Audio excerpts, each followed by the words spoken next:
안녕하세요. 저는 이제 두 번째 세션의 발표를 맡게 된 박찬성이라고 하고요. 저는 머신러닝 GD하고 텐서플로우 코리아 운영진으로 활동을 하고 있습니다. 제가 오늘 말씀드릴 주제는 구글 I/O 2021에서 새롭게 발표된 GCP 플랫폼의 새로운 서비스인 버텍스 AI에 대해서 잠시 소개를 드리려고 합니다. 예. 그래서 오늘 말씀드릴 것은 이제 크게 네 꼭지로 준비를 했는데, 이제 1번, 2번은 큰 내용은 없고요. 3번에 대해서 약간 유즈 케이스를 보여드리는 내용으로 가겠습니다. 그래서 ML 프랙티셔너들이 다양한 요구사항이 있는데, 환경에 대해서 어떠한 그 요구사항이 있고, 그것에 대해서 이제 벌텍스 AI가 할 수 있는 부분은 무엇이 있고, 이제 벌텍스 AI가 약간 올인원 솔루션처럼 되게 범용적인데, 그걸 이제 다 제가 보여드릴 수 없고, 저도 사실 다 조사하지 못했기 때문에 그 중에 일부 제가 조사한 내용에 대해서 두 가지 유즈 케이스에 대해서 설명을 드리고요. 그리고 간단하게 서머리를 하면서 마치려고 합니다. 그래서 일단 그 데이터를 사용하시는 분들은 상당히 많죠. 그러니까 어떤 분들은 익스페리먼트만 하기 위해서 주피터 노트북만 사용하시기를 원하시는 분도 있을 거고, 어떤 분들은 이제 완전히 하나의 시스템을 통합시켜서 CI/CD까지 다 실현하고 싶으신 분도 있으실 거고, 어떤 분들은 예를 들어서 앱 디벨로퍼 같은 경우에는 그냥 모델, 하나의 버전의 모델만 필요하고 그 모델을 자신의 애플리케이션에 포팅하고 싶으실 수도 있을 것 텐데, 자신만의 로직으로 구현한 어떤 모델을 원하실 수도 있을 거고, 아니면 난 데이터셋만 있는데 그 데이터셋에 적합한 모델을 그냥 어떤 식으로든 구하고 싶다, 이러신 요구사항도 있으실 거고요. 이제 그런 분들 외에도 이제 다양한 GCP 프로덕트들 중에는 이제 뭐 AI를 사용한 비전이라든지 비디오라든지 뭐 NLP라든지 그런 여러 가지 이제 그 요구사항에 다 부합하는 서비스들이 있는데, 그 중에 아까 말씀드렸던 그런 것들에 대해서 벌텍스 AI가 도움을 줄 수 있다라는 것을 잠시 설명을 드리도록 하겠습니다. 그래서 벌텍스 AI는 완전히 이제 준비되어 있는 서비스를 사용하기를 원하는 사람은 아니고, 나만의 모델을 만들어서 그걸 서비스하고 싶은 사람들을 위한 그런 플랫폼이라고 보시면 되고요. 그래서 매니지드 ML 플랫폼이라는 것은 이제 구글 클라우드 상에서 내가 인프라를 걱정할 필요 없는 플랫폼이라는 걸 의미하고, 그리고 every practitioner이라고 하기 때문에 대부분의 이제 ML에 관련되어 있는 사람들이 사용할 만한 프로덕트들이 있다. 거의 all-in-one 솔루션 정도로 생각하실 수 있고요. 그리고 사용하기가 상당히 편해서 익스페리멘테이션을 속도를 올릴 수 있고, 그리고 AI 모델을 학습시킨 다음에 그거를 즉시 디플로이먼트까지 가져갈 수 있는 그런 어떤 가속된 그런 스텝들을 밟아 나갈 수 있는 기반을 제공하는 서비스입니다. 사실 버텍스 AI 이전에 이제 GCP 프로덕트들 중에는 이제 AI 플랫폼이라는 것이 있었고요. AI 플랫폼 유니파이드라는 것이 두 개로 이렇게 약간 좀 이상하게 분리가 돼 있었는데, AI 플랫폼 유니파이드라는 녀석이, 유니파이드라는 이름이 좀 무색하게 유니파이드 되지 못한 녀석이었거든요. 근데 그것을 이제 진짜 유니파이드 된 레벨까지 올린 것이 버텍스 AI라고 보시면 됩니다. 예전 플랫폼에는 파이프라인이라는 기능이 없었고, 그 외에도 몇 가지 좀 누락된 것들이 있었는데, 그것을 완전히 가져와서 버텍스 AI라는 것을 만들고, 이제 AI 플랫폼이라는 것은 아직까지는 존재를 하지만 이제 완전히 레거시로서 규정을 하고 있습니다. 여전히 사용을 하실 수 있고요. 이제 조만간 없어지겠죠.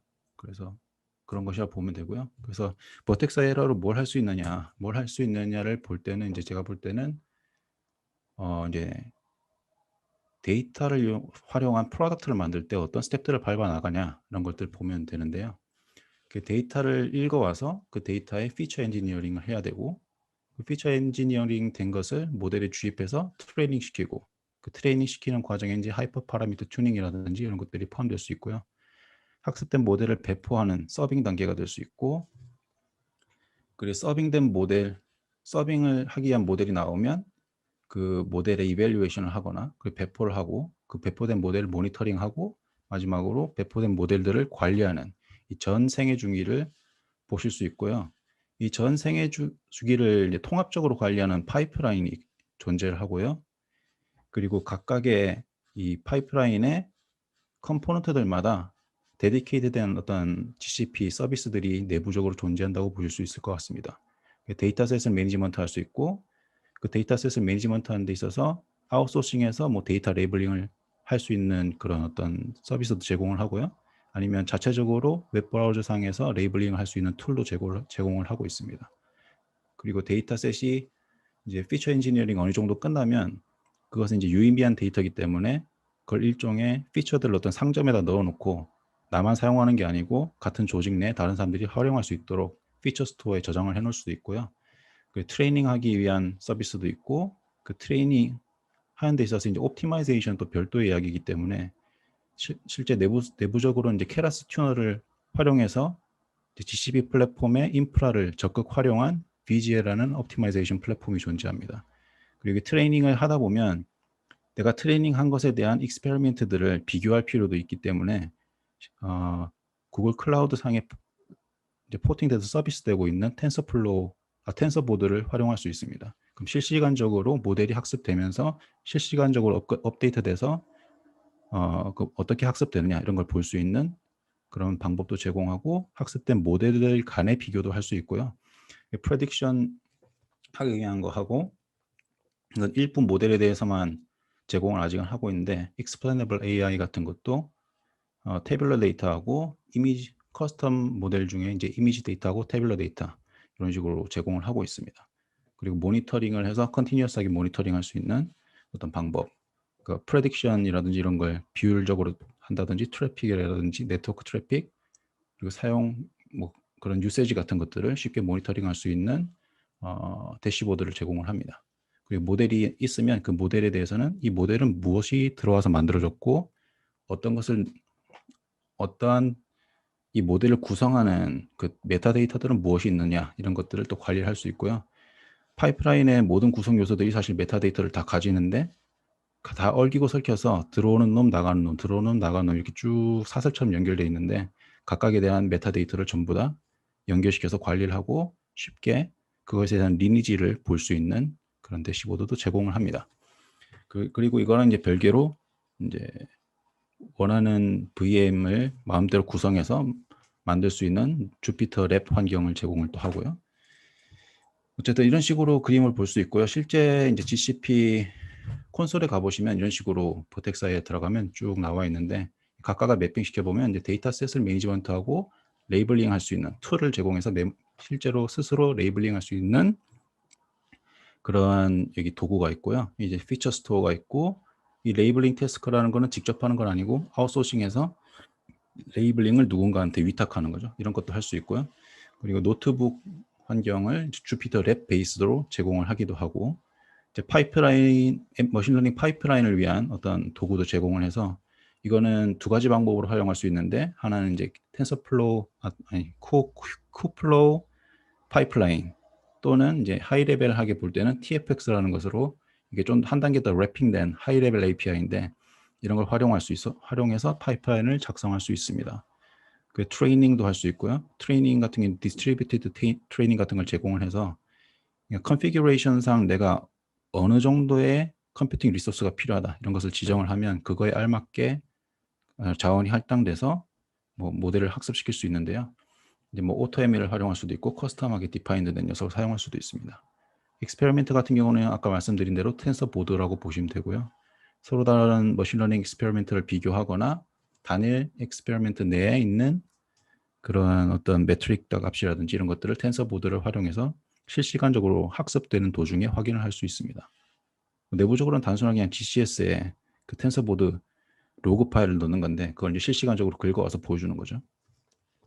모델은 이제 이미 학습이 이제 끝난 녀석들에 대해서 매니지를 하기 위한 어떤 그런 도구라 보시면 되고요. 이 학습이 끝난 모델을 이제 배포를 할 수 있습니다. 여기서 말하는 배포라는 거는 GCP라는 플랫폼 내에 쿠버네티스 엔진 위에 배포를 한다는 것을 의미합니다. 이거 말고도 이제 다양한 뭐 엣지 디바이스라든지 이런 쪽으로 모델을 내보낼 수 있는 그런 기능도 제공을 하고요. 아까 말씀드린다시피 메타데이터를 관리하는 이런 도구들로 구성이 되어 있습니다. 일단 되게 내용이 많고요. 그래서 제가 이제 너무 내용이 많아서 사실 저 찾아보다가 좀 지쳤는데, 그래서 이제 커먼한 워크플로우 두 개를 설명을 드릴 건데, 커먼하다고 말씀드린 건 제 입장에서 말씀드린 것 같긴 한데, 일단 한 개는 AutoML 베이스드 워크플로우고요. 나머지 한 개는 파이프라인을 구성하는 그 두 가지 방법에 대해서 간략하게 설명을 드리도록 하겠습니다. 그래서 AutoML 베이스드 워크플로우를 할 때는 이제 맨 처음에 데이터셋을 준비를 하고, 그러니까 AutoML이 아무 데이터셋이나 던져줬을 때 그걸 그냥 완전 천재적으로 다 학습해내는 건 아니고, 주어진 데이터셋의 종류, 그 종류에 따라서 이미 준비되어 있는 AutoML들이 있어서 그것을 이제 활용할 수 있고요. 약간 컴플렉스한 모델을 만들고 싶다. 예를 들어서 난 두 가지 서로 다른 데이터셋 소스를 활용해서 뭘 프레딕션 하거나, 아니면 한 개의 소스를 가지고 여러 다른, 예를 들어서 이미지 클래스 한 개의 소스 가지고 서로 다른 뭐 프레딕션을 두 개를 내보낸다거나, 뭐 약간 좀 복잡하게 이렇게 컴플렉스한 것을 지원하는 건 아니고요. 보시면 이제 이런 프리디파인드 된 데이터셋 타입에 대해서 AutoML을 지원을 합니다. 그 일반적으로 많이 알고 있는 이미지하고 태블러하고 텍스트하고 비디오, 이 네 가지 종류의 데이터에 대해서 AutoML을 지원을 하고요. 이거는 이제 IO 2010에서 이런 그림이 공개됐었는데, 그 이후에 포캐스팅하고 이미지 세그멘테이션 두 가지 태스크에 대해서 더 지원이 이루어지도록 확장이 되고 있습니다. 예, 그래서 일단 이렇게 해서 내가 원하는 데이터셋 종류를 선택을 하면, 그 다음에 이제 어떤 일을 하냐면 데이터를 GCS 버켓에 그냥 로딩을 쭉 합니다. 그 로딩을 할 때 실제 이미지를 예를 들면 이미지를 업로드를 그냥 하면 되는 거고요. 그때 레이블링 정보가 들어있는 JSON 파일이나 뭐 CSV 파일 같은 거 같이 올릴 수도 있지만, 올리지 않는다고 해도 내가 그런 레이블링 정보가 없다. 그러면 이제 GCP 플랫폼 상에서 이렇게 사진들을 클릭을 해서 레이블을 어사인하거나 이런 일을 할 수 있습니다. 그래서 이거는 이제 이미지 클래시피케이션 싱글 레이블에 대한 그 레이블링하는 그 화면이고요. 이거는 이제 오브젝트 디텍션 같은 경우도 브라우저 상에서 드래그 앤 드랍으로 좌표를 지정해서 이렇게 할 수 있고, 근데 이게 어떤 내부적으로 그 버텍스에만 볼 수 있는 데이터를 관리되는 건 아니고, 이렇게 하면 결국 아까 말씀드린다시피 JSON이나 CSV 파일 포맷 형식으로 만들어지는 거고, 원본 데이터는 그대로 있다고 보시면 됩니다. 그래서 이런 식으로 해서 나중에 그냥 꺼내 써서 다른 데 또 활용하실 수도 있고요. 그 이제 사용하기 나름이라고 보시면 될 것 같습니다. 동영상 같은 경우도 이렇게 업로드를 하면, 이건 저희 집 딸인데 제가 그냥 쓸 동영상이 없어서 썼는데, 이렇게 한 프레임별로 가면서 오브젝트들을 이렇게 계속 트래킹할 수 있는 어떤 정보를 삽입을 해서 관리를 할 수 있다. 뭐 이런 예제들이 있겠습니다. 근데 이거 말고도 기본적으로 이제 AutoML을 지원받는 이런 데이터셋 종류들에는 그 레이블링을 할 수 있는 도구들이 기본적으로 어느 정도 내장이 돼 있다라고 이해를 하시면 될 것 같습니다. 일단 레이블을 갖춘 데이터가 어느 정도 준비가 되면 이제 모델을 학습시킬 수 있는데요. 이 버튼을 누르면 트레이닝 메소드 첫 번째로 선택할 수 있고, 이제 아까 전 데이터셋은 이미 준비가 되어 있기 때문에 선택권 없고 그냥 이미 다 설정이 된 상태로 들어가고요. 그 다음에 선택할 수 있는 이 세 가지 옵션이 있는데, 한 개는 이 어떤 데이터셋에 대해서 그냥 내가 직접 디자인한 모델을 커스텀한 트레이닝을 하고 싶다, 이런 걸 할 수도 있고, 이제 뭐 텐서플로우나 사이클런, XGBoost 이런 것들을 다 사용할 수도 있고, 제가 알기로는 파이토치도 되는 걸로 알고 있었는데 이렇게 나와 있네요. 그리고 이제 AutoML 같은 경우는 이제 AutoML이 있고 AutoML 엣지가 있습니다. 근데 AutoML 엣지 같은 경우는 그 엣지 디바이스 환경에 맞춘 어떤 컨스트레인트를 좀 더 줘서 내가 가진 엣지 디바이스 환경에 맞는 모델을 뽑아낼 수 있도록 제한점을 주는 거고요. AutoML은 그런 것이 없이 버짓으로 시간을 주고 그 시간 안에 네가 만들 수 있는 최고의 모델을 뽑아달라고 요청을 하는 겁니다. 그래서 일반적으로 이거는 거의 클라우드 환경에서 돌아가는 서버용이고, 이건 이제 브라우저나 엣지 디바이스, 엣지 TPU 디바이스나 이런 쪽을 타깃으로 할 때 활용하면 좋을 것 같습니다. 그래서 트레이닝 디테일로 가면 이제 뭐 데이터셋 스플릿하는 부분이 있고, 엣지 디바이스 AutoML 엣지를 선택했을 경우에 이렇게 고를 정할 수 있습니다. 예를 들어서 패키지 사이즈하고 애큐러시하고 레이턴시, 이것에 관해 이제 트레이드오프를 제가 결정을 해서 나는 속도를 더 중시한다, 아니면 나는 패키지 사이즈가 더운 것을 중시한다. 아니면 난 accuracy가 그래도 제일 중요하다. 뭐 이런 것을 선택해서 고를 정할 수 있고요. 고를 정한 다음에 그리고 이제 뭐 계속 학습을 하면 무한정 학습을 하기 때문에 그리고 그 머신러닝 모델을 학습을 중단해야 되는 그 시점이 모델이 더 이상 임프루브가 안 되는 경우도 있겠지만 그 전에 도달하기 전에 제 예산이 바닥날 수도 있잖아요. 그래서 버짓하고 더 이상 모델의 임프루브먼트가 없을 때 early stopping을 하도록 지시하는 두 가지 그 인자가 있습니다. 그래서 이 시간을 지정할 수 있고요. 그래서 여기까지 해서 학습을 시키면 이거에 알맞는 모델이 튀어나오는 거죠. 이제 엣지 디바이스 같은 경우는 이렇게 메뉴가 다양하고요. AutoML 엣지 같은 경우에는 AutoML 엣지가 아니고 그냥 AutoML 같은 경우에는 컨테이너만 나왔고요. 그 바로 디플로이 할 수 있는 엔드포인트를 만들어서 디플로이 할 수 있는 방법도 제공을 하고 요 위에 있는 거는 이걸 뭐 서빙한다는 건 아니고 내가 학습된 모델을 TF 라이트 환경에 맞는 그 모델 그 파일을 만들어 달라는 거고요. 그래서 CoreML하고 TensorFlow JS, HTPU에 특화된 TensorFlow Lite, 일반적인 TensorFlow Lite 이런 식으로 나눠서 모델을 출력해서 내보낼 수 있습니다. 모델이 학습이 되면 이밸류에이션 같은 것도 할 수가 있고요. 기본적으로 AutoML이 이제 특정 데이터셋을 타겟으로 모델을 학습시키는 거기 때문에 그거에 맞는 이미 predefined 된 매트릭 같은 것들을 확인을 할 수 있습니다. 예, 그래서 디플로이 같은 걸 하면 이걸 하기 전에 이게 클라우드 환경에서 프로덕트를 사용하면 여기 인풋을 어떻게 넣고 요청을 어떻게 날리고 다시 되돌아오는 리스폰스는 무엇인지 이런 것을 기본적으로 좀 테스트를 해본 다음에 실질적으로 올리고 싶은 경우가 많기 때문에 이 디플로이 엔드 테스트라는 버튼이 있어서 여기 가보시면 모델에 제이슨으로 내가 값을 실제로 넣어보고 어떤 값이 나오는지 이런 것들을 미리 테스트해 볼 수 있는 어떤 방법을 제공을 하기도 합니다. 예, 여기까지가 이제 AutoML이고요. 이제 한 가지 좀 재미있는 사실은 이제 AutoML은 내부적으로는 결국 GPU나 TPU 같은 게 돌아가는 아주 헤비한 잡이일 텐데 그것에 대해서 제가 어떤 제약상을 걸 수 있는 부분은 없어요. 그러니까 그냥 얘네들이 정해놓는 거는 AutoML을 사용하기 위해서는 시간당 얼마를 내라 이런 거밖에 없고요. 근데 그 시간당 얼마를 내라는 건 항상 일률적인 건 아니고 내 데이터셋의 종류에 따라서 비디오 같은 경우는 더 많은 분석을 해야 된다. 그러면 좀 더 가격이 올라가고요. 그런 식으로 돼 있는데 기본적으로 그 GCP 플랫폼에서 GPU 쿼터 같은 게 되게 할당받기가 어려운데 얘네들이 제공하는 트레이닝, 디스트리뷰티드 트레이닝 플랫폼이라든지 AutoML 플랫폼 이런 것들은 그것으로부터 좀 자유롭다고 보시면 될 것 같습니다. 그래서 제가 해봤는데 그 가입하면 주는 300불 무료 300불로도 AutoML을 돌릴 수가 있어요. 근데 이거 가입할 때마다 300불을 주기 때문에 예를 들어 제가 최근에 아이디를 한 5개를 만들었는데 5개 전부 다 300불을 받았거든요. 그걸 전부 다 그냥 AutoML 돌릴 수도 있어요. 예를 들어서 난 CI/CD까지는 필요 없는데 원타임으로 내 애플리케이션에 그냥 주입될 어떤 모델을 만들고 싶다.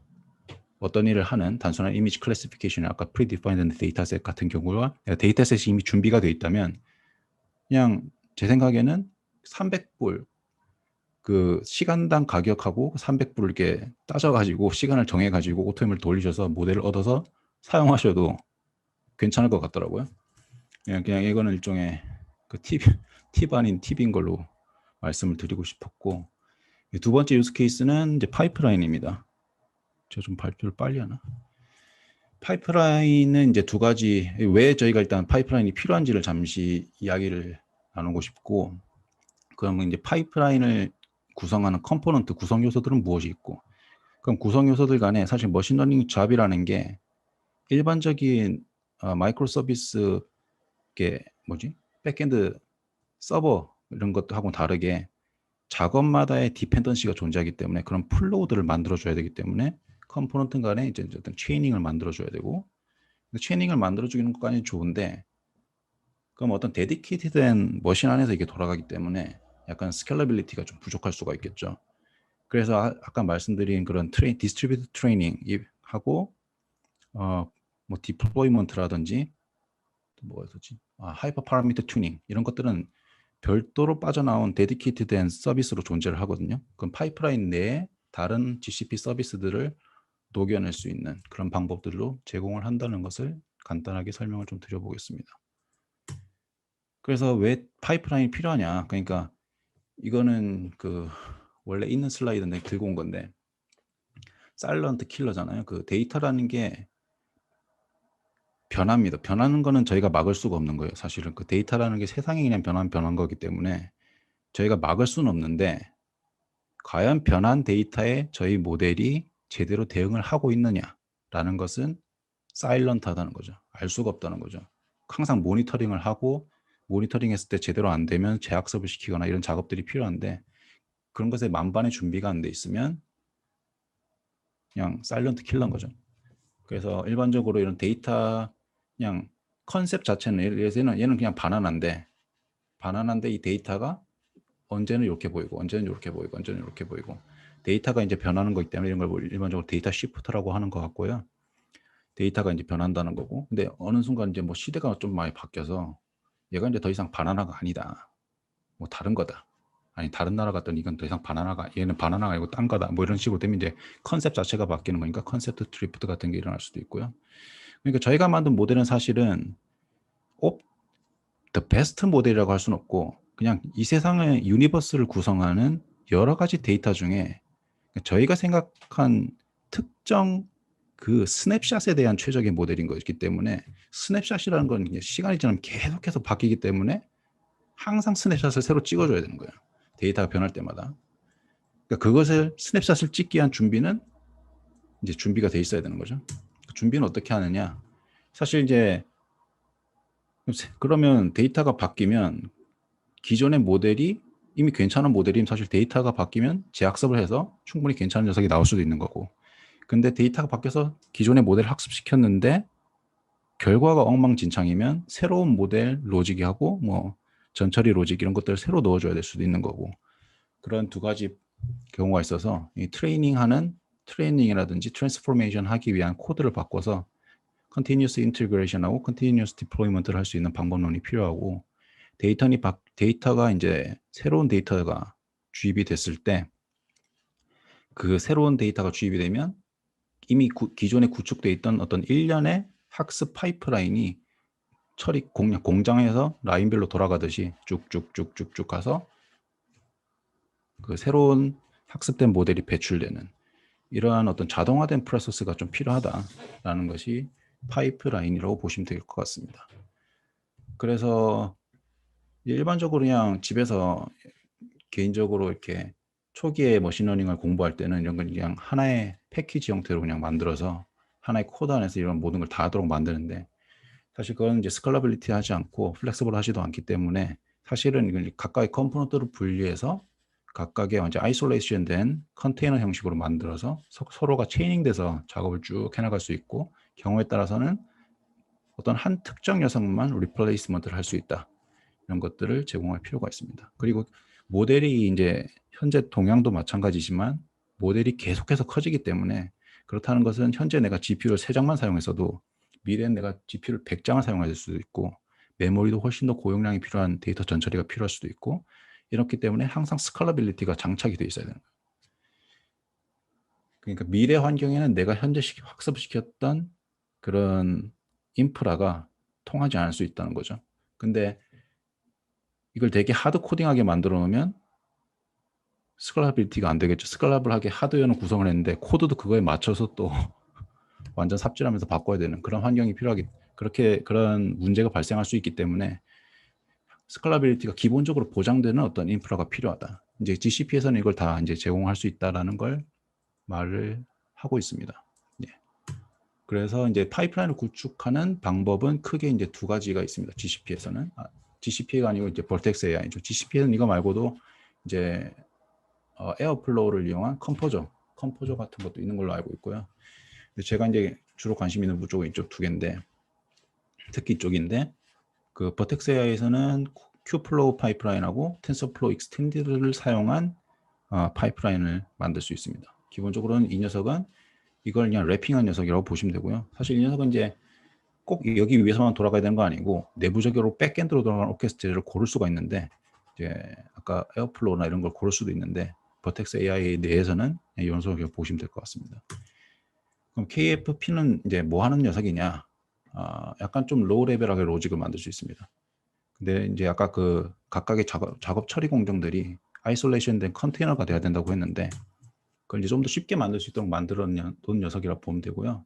그래서 이런 어떤 파이썬 데코레이션이 있고요. 이런 컴포넌트들을 어떤 펑션 위에 이런 데코레이션을 붙여 놓으면 나중에 그거를 파이프라인화하는 컴파일 단계에서 컴파일하고 배포하는 단계에서 그 함수를 그냥 컨테이너로 만들어 버립니다.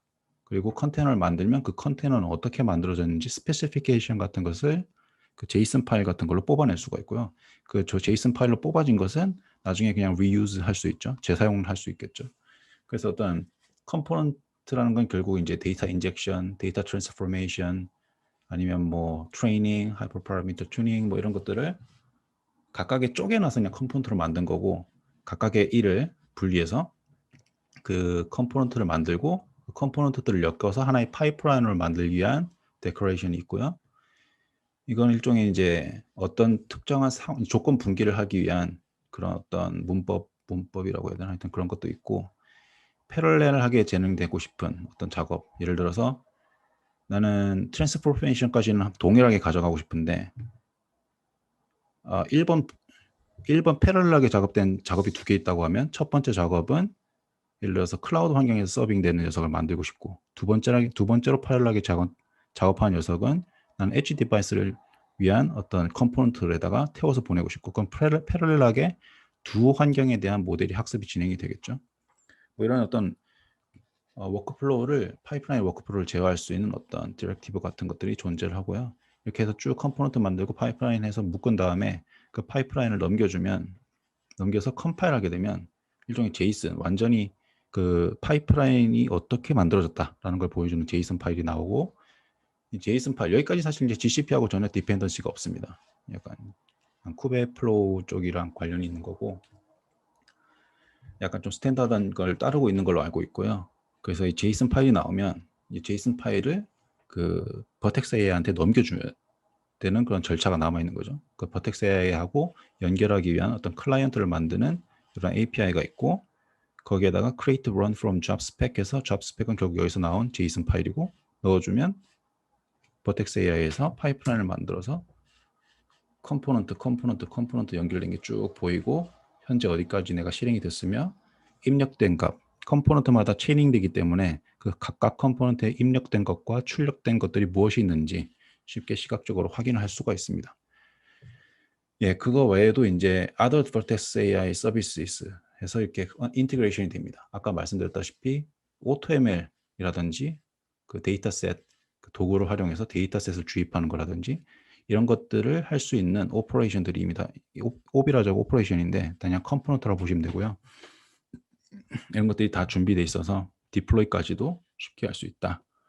그래서 사실은 이제 직접 모델을 만드셔도 좋겠지만 사실 오토엠이라는 게 그냥 사용하는 게 괜찮을 수도 있어요. 약간 비용적으로 부담이 있을 수 있지만 가장 그 시대에 이게 어차피 내부적으로 이 오토ML이라는 로직은 이제 GCP 내부에서 하는 거고 그 애들이 이제 계속 업데이트를 할 거고 저희는 그냥 API는 항상 동일하게 가져가면 되는 거기 때문에 항상 그 시기에만 최적이라고 할 수 있는 모델을 얻게 해주는 거죠. 그래서 데이터가 바뀌거나 했을 때 내가 직접 모델을 튜닝할 필요 없이 그냥 OTML에 넣어서 가장 괜찮아 보이는 모델을 얻었다. 그걸 그냥 서빙하고 뭐 이런 식으로 하면 될 것 같고 하여튼 뭐 그렇습니다. 그래서 디플로이먼트, 데이터셋, OTML 이런 것들을 할 수 있습니다. 약간 좀 문서화가 조금 극악이어서 실제 소스 코드를 찾아서 제가 확인한 건데 이런 것들이 있더라고요. 두 번째 방법은 이제 TFX를 활용하는 방법입니다.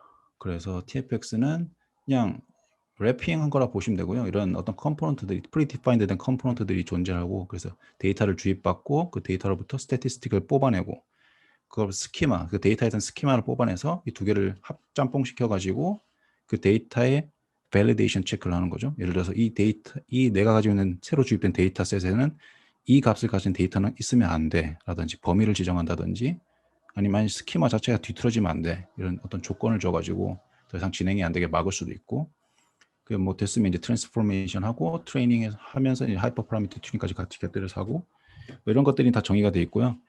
이렇게 보면 그냥 단순하게 해놓은 건데 약간 펑셔널리티를 추가해서 시각화라든지 이런 걸 좀 쉽게 할 수 있는 방법을 이제 제공을 함께 하고 있습니다.